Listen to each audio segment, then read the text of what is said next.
একটা সময় ছিল যখন কেউ কিছু বললেই সঙ্গে সঙ্গে উত্তর দিতে মন চাইতো। তর্কে জিততে চাওয়া, নিজের পয়েন্টটা প্রমাণ করতে চাওয়া একরকম জেদ ছিল। সবার কাছে ভালো হওয়া, নিজেকে প্রমাণ করার একটা তাগিদ ছিল। অল্প থেকে আবেগে ভেসে যেতাম।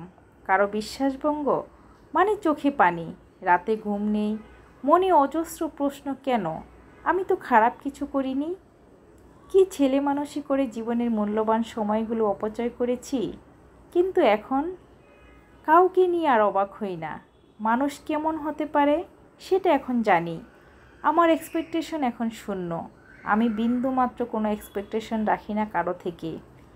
যদি কেউ ভালো ব্যবহার করে ভালো, না করলে তাতেও কিছু যায় আসে না। তাই আমি যাই করি এখন মন থেকে।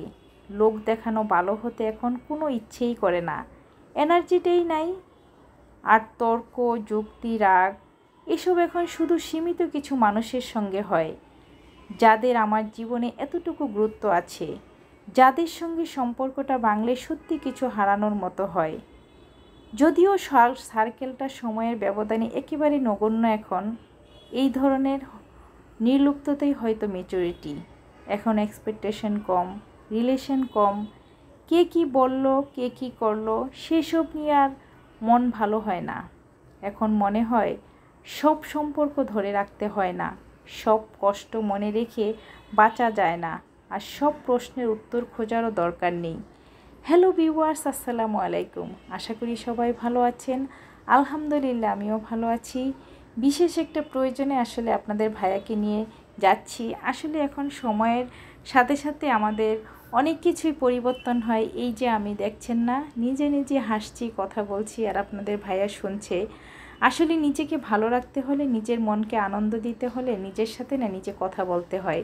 নিজে নিজে কথা বলবেন, নিজের কথার মধ্যে নিজে ভালো থাকার চেষ্টা করবেন। চলে আসছি আসলে বিশেষ একটা কাজে। মায়ের কিছু রিপোর্ট ছিল ডক্টরকে দেখানোর জন্য, সেজন্য হসপিটালে আসছি, ওয়েট করছি, সিরিয়াল মেনটেন করে বসে থাকছি।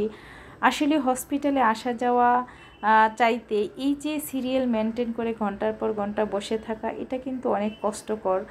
আসলে বাবা মায়ের জন্য যত্ন কিংবা সেবা করার সবার যোগ্যতা থাকে না। যার বাবা মাকে সেবা করার, যত্ন করার যোগ্যতা থাকে, তাকে আল্লাহ তাআলা সেই দায়িত্বটা দেয়। আলহামদুলিল্লাহ আমি আমার মায়ের সেবা যত্ন করার জন্য সেই যোগ্যতা আল্লাহ তাআলা আমাকে দিয়েছে। বাবার জন্য করেছি, মায়ের জন্য নিজের সাধ্যমতো করে যাচ্ছি। সবাই দোয়া করবেন আমার জন্য, আমি যেন ভালো থাকতে পারি, সুস্থ থাকতে পারি, আমি যেন আমার দায়িত্বটা পালন করতে পারি, কখনো যেন কোনো কিছুতে আসলে পিছপা না হয়ে যাই।